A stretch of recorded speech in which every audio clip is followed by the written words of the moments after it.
Up here on Depot Street, going to see Michael Schwartz at his home in Vermont. I'm really curious to meet this guy. I've wanted to meet him since I heard about him, and today's the day. Nice to meet you. What's up, Mike? What's up, brother? How are you? Oh, good. How are you? Good. I'm doing great. What do you think, Mike? So nice. Yeah. Hey, Mom.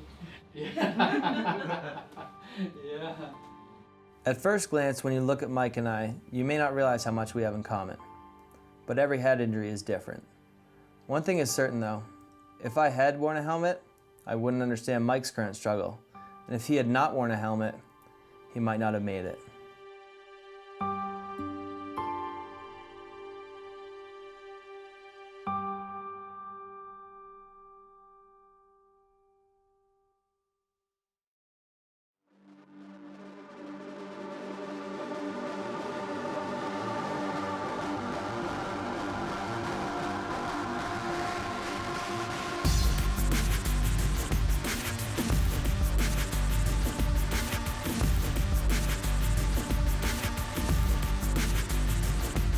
If you ski or snowboard, you're gonna crash.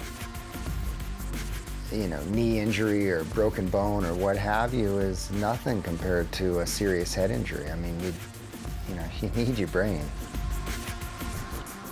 There's times when you crash and it's gonna be unexpected, so the best thing to do is wear some protection, wear a helmet.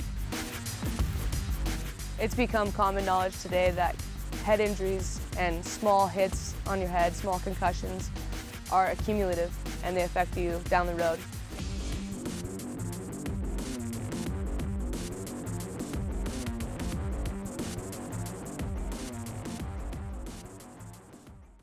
Yeah, it's like your whole life exists right inside this skull you got, you know, and everything you think, everything you feel, all the dreams that you've had in your life, they all originate there. You don't want to mess with that. You really don't. So I grew up racing at Squaw Valley, and the general majority of skiers on the mountain were not wearing helmets. There wasn't a lot of recognition towards if this person was wearing a safer helmet, would they have been better off in an accident? You know, it didn't really occur to me that I really cared about how safe my helmet was until I was approached by PAC and seeing all the research they've done and all the time they've spent on trying to make the safest helmet. The clients I had and the industries I was working in, they were anything from furniture to cutlery and ceramics, and I was always a bit of an ideologist, and I got to a point where I realized I'm just adding more garbage to the consequences of consumerism. So in that sense, I was trying to get to a point where I needed to do something meaningful. What is the mission statement? Since day one, it says we're to do the best we can to possibly save lives and to reduce consequences of accidents for gravity sports athletes and cyclists. Basically, being able to make a difference with that humanistic approach of our mission is the reason why I jumped on this train.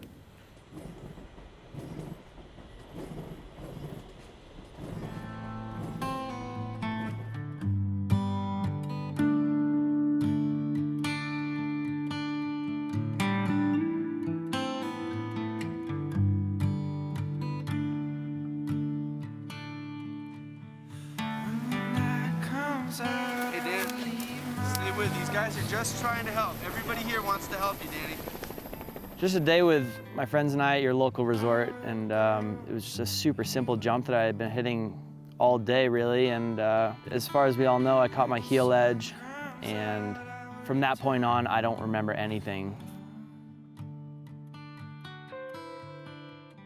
I was in the IC unit for at least 3 weeks.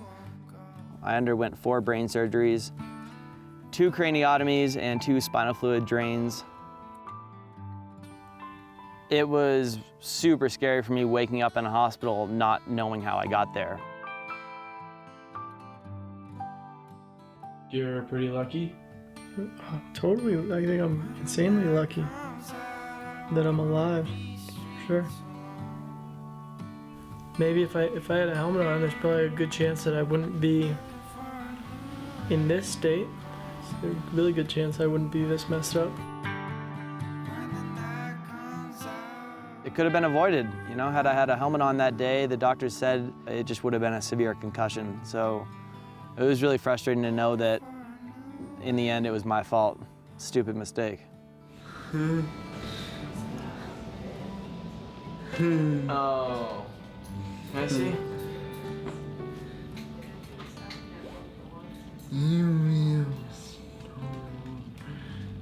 I haven't seen this.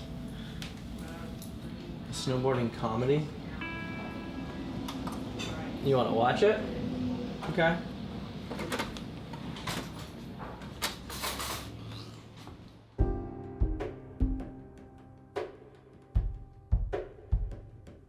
So he was working for a company called B.A.S.I.C.S, designing socks and other things, and the whole crew went to the US Open. After the US Open, they were holding the World Championship. He decided to enter it, and he was doing very well and having a lot of fun, but the last time he entered the, do his ride and do his tricks, it wasn't anything out of the normal or a trick that he's never done. Caught his edge, and he fell and hit the deck with his head. And then he came down the quarter pipe and flipped over, and boom, hit his head again. I got there just before the helicopter landed, and the guys got him off the helicopter, and they said, "You better give him a hug, you better see him now because he's in really bad shape." And when I saw him, it was awful.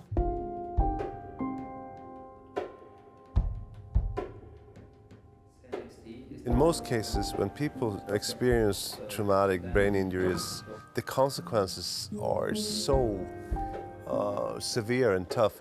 Life changes, not only for that specific victim, but for their whole surrounding.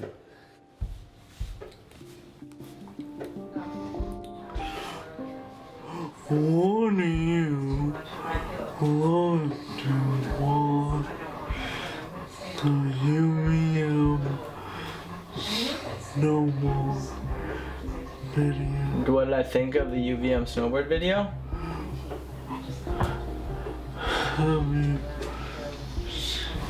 We watched it a bit ago. You don't remember? No. It was tough.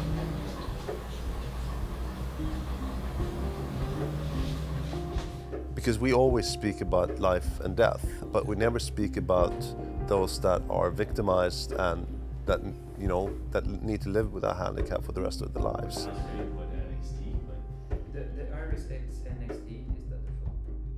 One of the biggest issues is that brain cells have these long things called axons. And when you have a head injury, a lot of times they're created when the head is rotating. And those axons actually, they can either shear completely, or the things that within them that hold the axons together can actually shear the tubules inside. And so it's really the shearing of those axons or the destruction of the inner structure of the axons that create most of the devastation from a head injury. B.A.S.I.C.S is another company from here, from Stockholm, Sweden, and they have a technology to prevent rotational violence. The way they have been working and doing their research is with advanced simulation and sensors into the helmet, trying to control that rotation. So here at the test lab we have a special test rig where we can test oblique impacts, where you have a speed forward, and during the impact you fall down, so your head is moving relative to the ground. And we position it into the fixture. Yeah. When you impact the surface, you have speed, and that creates an angle towards the ground. That angle creates a rotational force because the mass and energy going into that direction wants to move forward. Therefore, the energy goes into your brain and tries to make the brain spin. The basic idea with MIPS is that we have separated the outer shell from the EPP liner here, so that the EPP liner can slide against the outer shell. And by doing that, we absorb the rotational acceleration that would otherwise be transmitted into the head.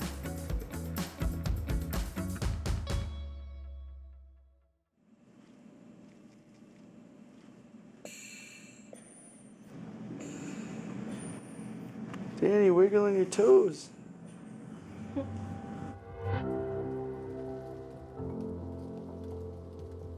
Hey Danny, give me a thumbs up.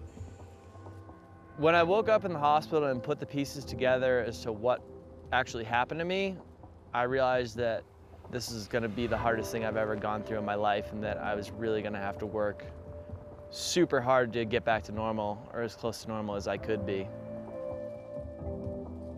When I was in the hospital, I had this vision of myself running through the woods. I just kind of made that a new goal, and 600 miles in that 1 year was a really good way for me to focus on my recovery, and at the same time, you know, reflect back on what had happened to me. As far as I know, from speaking with my brother about, what happened initially, was he had to make calls to my mom and dad and tell them, like, Danny's really hurt. We don't really know if he's gonna make it or not. You need to get out here now.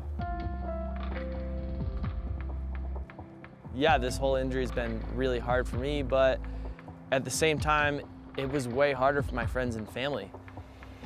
Just thinking about them by my bedside, holding my hand while I'm, they don't know if I'm gonna live, and if I do live, what's the quality of life gonna be? I just can't imagine what they went through mentally that whole month. It's so selfish that I had to put them through that, really. Could have been avoided. Just wearing a helmet would have stopped this whole thing from happening. The choice I made to not wear a helmet resulted in this and affecting a lot of people, not just myself.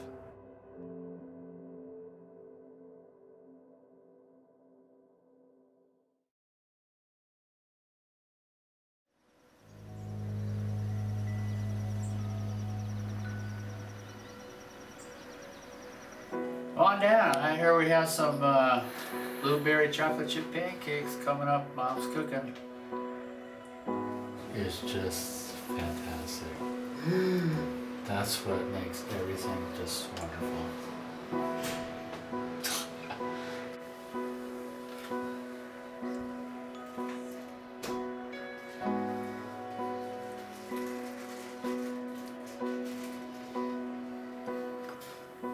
Yeah, I do have a supplement.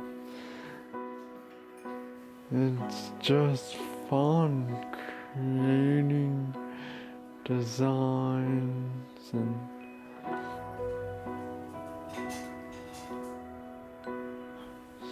so yeah, this is my office.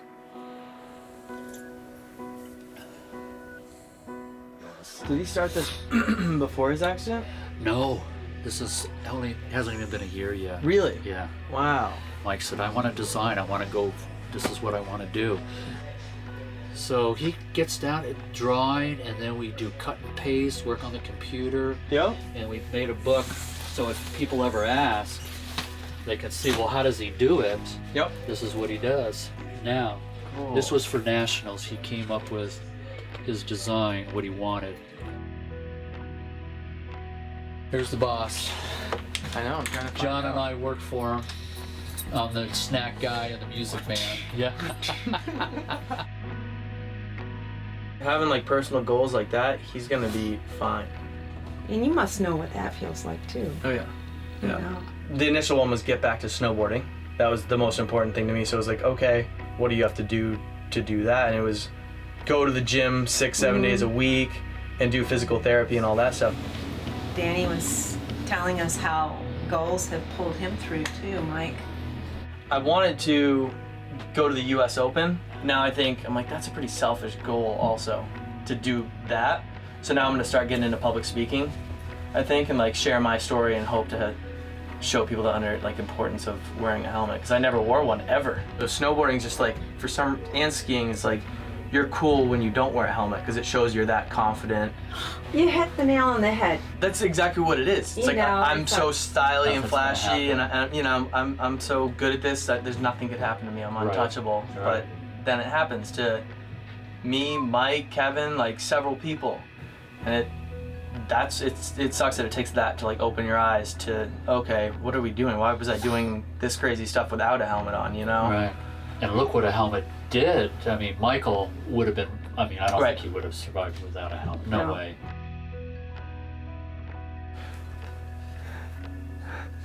This helmet did in fact save my life, and I would not be here today without this. So I love helmets. I guess when I was skiing, I crashed and went and hit the snow or the ice like head on, because as you can see, my goggles are really wrecked and there's a little crack down the middle of my helmet. I remember it was really cold that day. Jenny and I were on Roundhouse getting off the lift, and I remember she got a call from Aaliyah's coach who said Aaliyah had crashed. We went down there and then we saw her. She was lying face down, wasn't moving. I was just trying to talk to her, and she was just not responding. That's the helicopter that life flighted me off the mountain after I crashed and took me to Reno Hospital. Like when she was in the ICU, it was just the fear of not knowing if she was going to walk again, if she was going to talk again. I mean, the helmet basically took all of that energy and dissipated it. It cracked right in the middle. I think we kind of keep it as like a reminder, just that like we shouldn't take these things for granted, and like we should definitely like be prepared for these kind of things, and just kind of represents the whole experience, I guess. Professional athletes have to understand that kids just very simply model them, you know, and in turn, those professional athletes, they have to show those kids what leads someone to a long, healthy career, and helmet's part of that. I think that in order for the big shift to happen, all the pro athletes that people look up to, once they all start wearing helmets, everyone will follow. Went over to Red Dog and looked for the untracked, and it was 315 or whatever, and kind of just went in strong, did a hop turn, slid, and then popped over the rocks, pretty much lawn darted head first, like 20 feet into a rock, and just impact, just felt crack, crack, crack, crack, crack, and I broke my neck. I knew immediately. Now you want to talk about some other stuff other than the crash? That my helmet saved my life? Exactly. When you think about that and the helmets and all that, and some people not using them, and I wore it and it saved my life, because when you look at my helmet, it is the whole inside of it cracked like an eggshell. They said, I can't believe you don't have brain damage. I can't believe you're not paralyzed. I was in ICU for 9 days. There's not a day that doesn't go by that I don't look to the sky and I don't wake up and I wiggle my fingers and toes and say thank you. And I owe it to wearing my helmet. My one incident that helmet really helped me was actually here in Squaw Valley. I did 5-foot little air, something you never think about.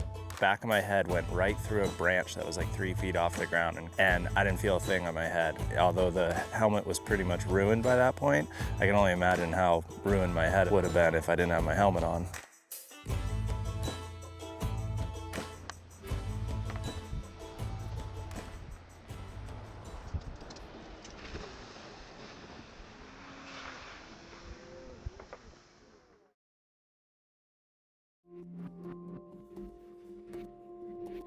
You know, right now, it's a really interesting time to be involved in the helmet business because consumers do recognize that taking head impacts is more than just a cracked skull. It's your brain you're talking about. And when you talk about your brain, I mean, it's the color you like, it's the music you listen to, it's the friends you have, it's everything.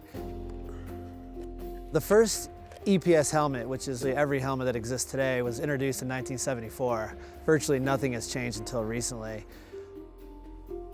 The standards that are in place for the helmet you wear today are based on reducing skull fracture. It's not based on reducing impacts to your brain. What we really do is focus on both sides of an impact. We focus on the impact coming in from the exterior of the helmet, and we focus on the impact of the head moving forward towards that point of impact. The future of head protection is protecting against both these big impacts that you get and these small hits that you take on, you know, a daily basis as you're trying a new trick in the terrain park. It's like, you know, you can't come up with a solution technically or construction-wise and whatever it might be and, you know, just lean back because there's so many ways of improving protection at all times. Now we're working a lot with EPP, which is a multi-impact instead of being a single impact.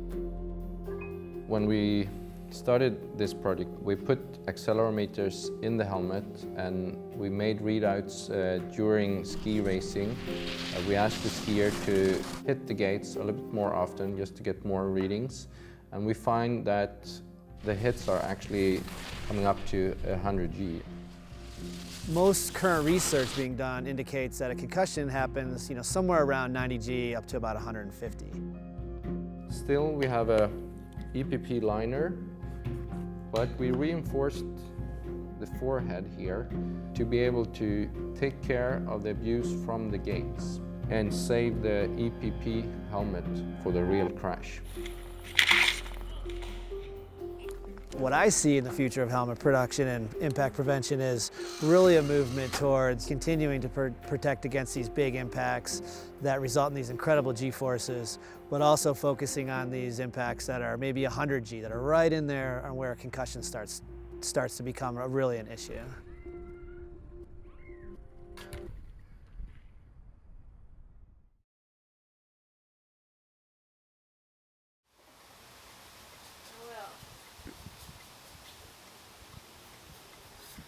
The last time Mike had his MRI, the first thing his doctor said was, "I won't believe anymore in this 1 year, that's it kind of window."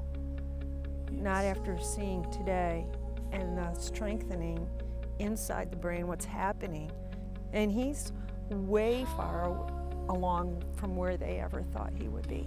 The recovery is so all over the place with a head injury that it's not like, yeah, 1 year out, he'll be 100%. It's not like that. Every head injury is different. So I think it's really important with these injuries to have hope. Look at Lucy. How was it? Yeah, baby.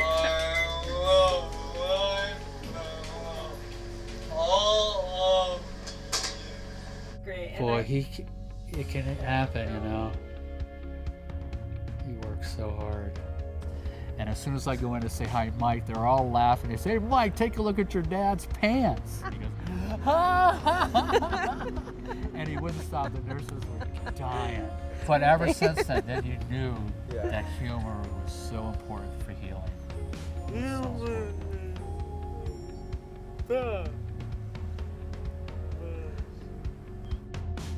I've learned the hard way that we're not unbreakable and that life is precious.